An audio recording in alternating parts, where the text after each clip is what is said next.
This is the Rolls-Royce Dawn, and it's a little bit like the Duke of Monmouth suite at the Hazlitt Hotel, Soho, London, because it's luxury accommodation with a retractable roof. Yeah, believe it or not, that hotel room actually has a retractable roof. Now in this video, I'm going to talk you through the exterior and the interior of the Rolls-Royce Dawn. I'm going to point out some of its luxury features. Heck, I'm going to revel in them. Obviously, I'm going to take it for a drive as well. I might also launch it to see how quick it is from 0 to 60 miles an hour and do a brake test to see how quick it is from 60 to 0 miles an hour. Anyway, I'm Matt Watson and you're watching Carwow.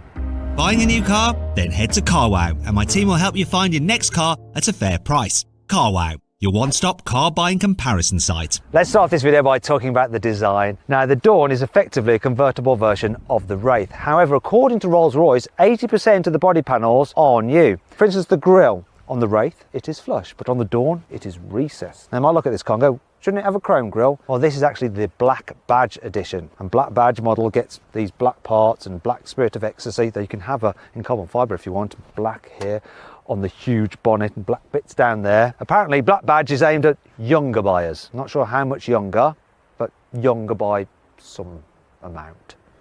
Here at the side, there's more black trim, such as here. So that would normally be chrome on the standard car. This is black here. And you also get this infinity sign, which in Rolls-Royce hieroglyphics means black. Check out the wheels, 21-inch alloys as standard. These though, they've got carbon rims, 22 layers of carbon fibre no less. As ever with the Rolls-Royce, you've got the centre caps, which always have the RR pointing upwards. So while the wheels spin round, they don't. It's all about the attention to detail. Here at the back, there's more Black Badgeness. So here, around the tail lights and around the exhaust surrounds. Speaking of which, there's 3 actual real pipes within, 3 each side, 6 tailpipes.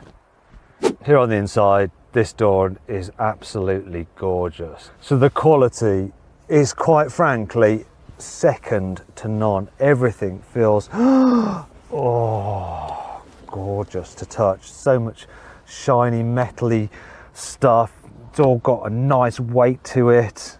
Oh my gosh, steering wheel, the dash, just everything you look at and touch is just expensive feeling, apart from that slider for the vanity mirror and the switches up here and the mood lighting. Best bit though, oh, the deep pile lamb's wool carpets.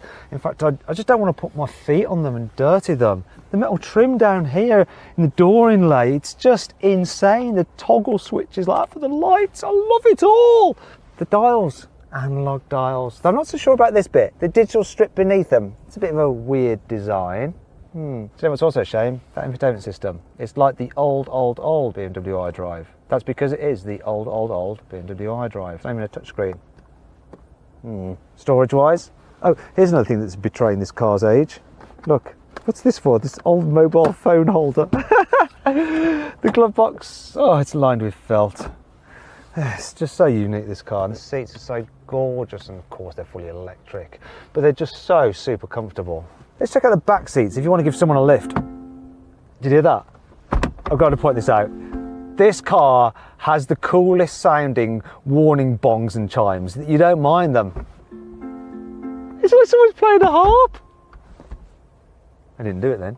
Come on, do it again. It made me look like an idiot. There you go.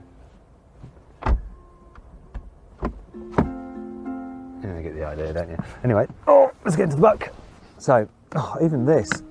It's a solid metal. That's just nuts. And I don't want to tread on this. It's just too expensive looking. Obviously, it's dead easy to get into the back when you've got the roof down. Let's move this out of the way so you can see what's going on. Another chime for you. All right, there we go. So, knee room's actually all right. And these rear seats are blooming comfy. Obviously now there's loads of headroom, but even with the roof up, there is plenty of headroom. Look, we've got some storage back here. Under here we have a couple of cup holders. There's an ashtray with a cigarette lighter. That does say something about the clientele who buy these cars. Probably want to smoke a cigar. Bit of storage down there.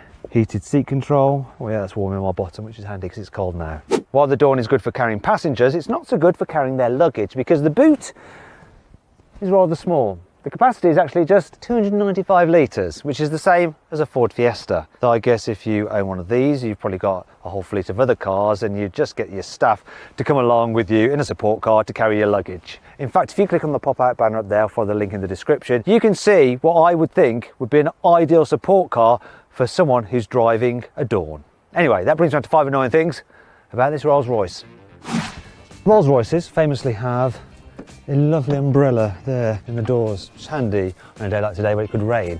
However, what's not so handy is that if you don't put this back correctly, more like to be someone who's a passenger and not used to the car, and they shut the door on that umbrella, you can cause loads of damage. Now I know, because I know someone with a Wraith, which is obviously the coupe version of this car, who's had that done to their car, and the fix was tens of thousands of pounds.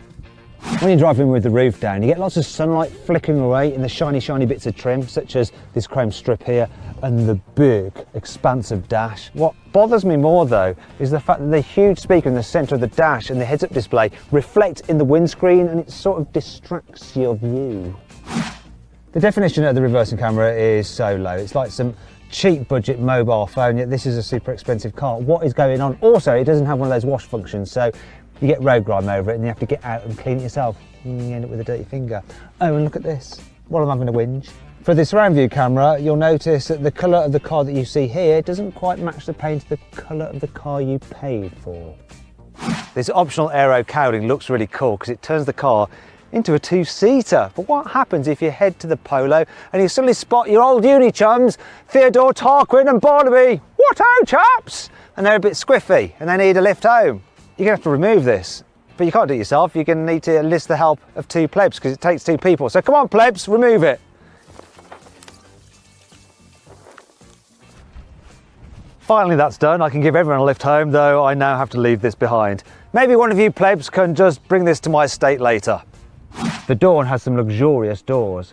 For instance, if you're too posh to push, don't worry, you just open the door slightly, then some motors take over and open it for you. Oh, very easy. And if you're also too rich to reach, no bother either.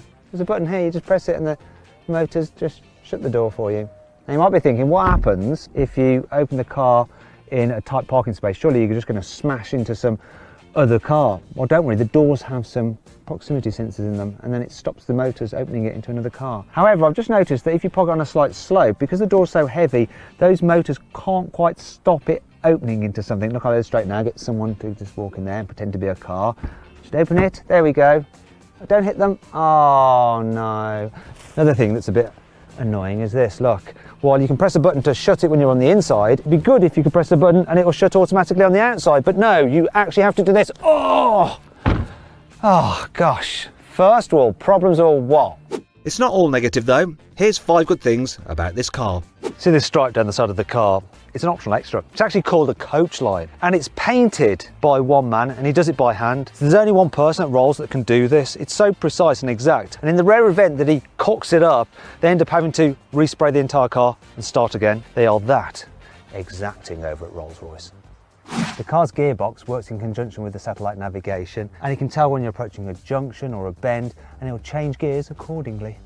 The personalisation options available on this car are endless. You can have it painted in any colour you can conceive of. You can have embroidery saying whatever you want, even your name. You could even have your name on this plaque here if you want to. In fact, you can actually have wood veneers fitted to the car's interior from trees from your own private estate. You can get this car with a very clever but also very expensive stereo system. So it has 16 speakers and 1300 watts of power, but the best bit about it is that it can sense noises from traffic, and when you're driving, say, a loud truck on your right hand side, it'll actually increase the volume from the speakers on the right side so you don't notice any change in volume or that blooming noisy truck next to you. If you want to, you can make the Spirit of Ecstasy hide away, or you can make her come back again. Come on, back. Now go away, go away, go away again. I've changed my mind. Oh, actually, I want you back. And if you're worried about people trying to steal her, don't, because you'll disappear if someone tries to grab her. Look. Oh! The Rolls-Royce Dawn is powered by a 6.6 litre twin-turbo V12, which drives the rear wheels only via an 8-speed automatic gearbox. In the standard car, the engine puts out 570 horsepower and 820 newton meters of torque, but in the Black Badge model, that is increased to 600 horsepower and 840 newton meters of torque. The engine is super smooth as well. Start it up. I love the sound of the starter motor. Now rev it. It hardly flexes at all. Oh, it's lovely. Finally, it's time to go for a nice drive in this Rolls-Royce Dawn.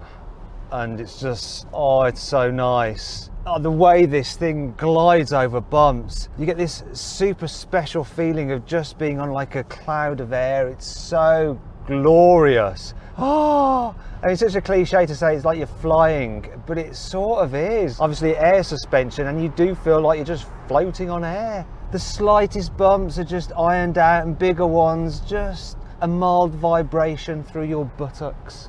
Your very rich, well-heeled buttocks. Thing is though, driving in town can be a bit tricky because it's a big car. So I'm going to try and do a U-turn. This thing is about 5.3 meters long, but can I get round here in a wanna? Can I do it without curbing the alloy wheels? Because the wheels are so expensive, they've actually got a carbon weave in them. If I curb it, it's going to be probably more than a month's salary for me.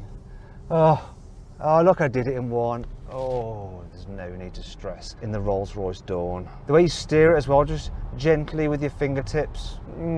It's not really a steering wheel, it's more of a tiller.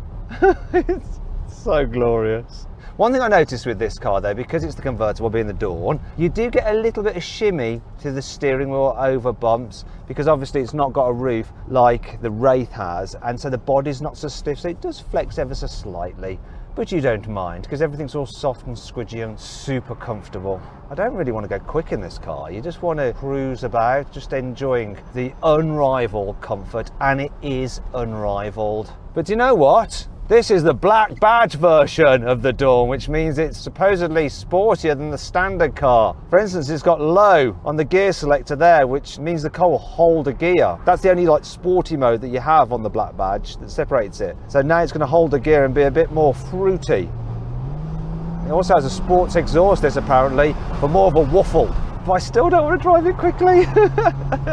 Let's see how it does though. I mean, this is a heavy car, 2.6 tons. What's it going to be like in the bends? I'll tell you one thing I'm noticing, roof down, no buffeting at all. Now you might notice a bit of wind whistle. That's not the car, it's because we've got a GoPro just on the roof and that's catching the wind. Otherwise, there is no wind noise at all when you've got the roof down. It is so supremely quiet. Okay, let's go a bit quicker. Rear wheel drive, that means it's very sporty, okay? I don't want to push it though, because it's a bit damp and I don't want to start understeering this £400,000 or whatever this car is with options into the bank, because that would be very, very bad.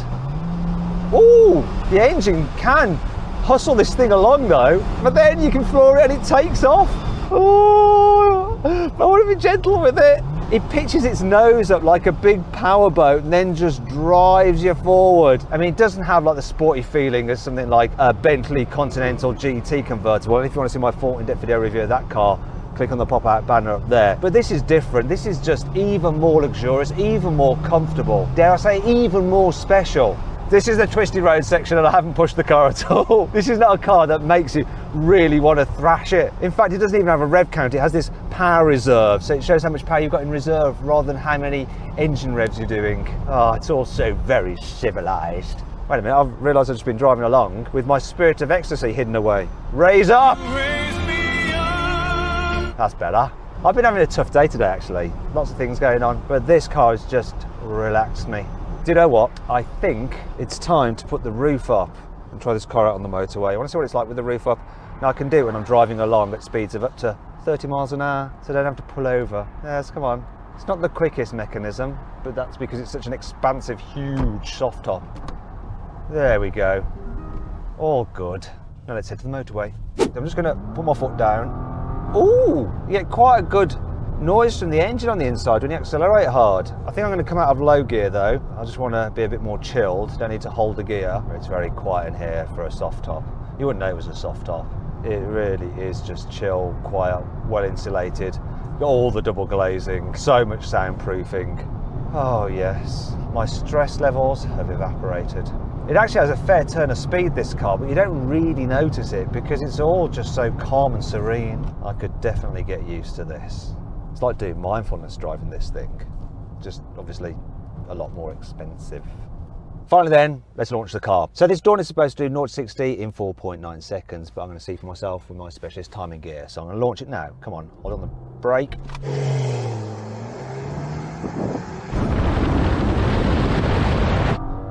What's it going to do? Pretty much bang on the money. 4.86 seconds. It's quick and effortlessly quick, the best kind. However, it's all well and good the Dawn being quick, but it's a big heavy car. It needs to be able to stop quickly as well. So I'm going to do a brake test now and see how long it takes to stop from 60 miles an hour. I hope it can do it in less than 35 meters. If it can, I'll be impressed. If it's much over that, it's not going to be good. Let's find out what it's going to do. Here we go.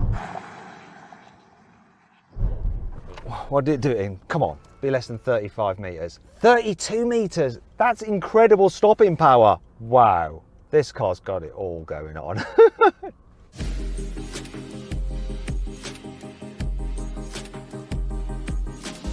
So then, what's my final verdict on the Rolls-Royce Dawn? Should you avoid it? Should you consider it? Should you shortlist it? Or should you just go right ahead and buy it? Well, I reckon if you're looking for the ultimate luxury 4-seater convertible, go right ahead and buy the Dawn. It's glorious. I hope you'll enjoy the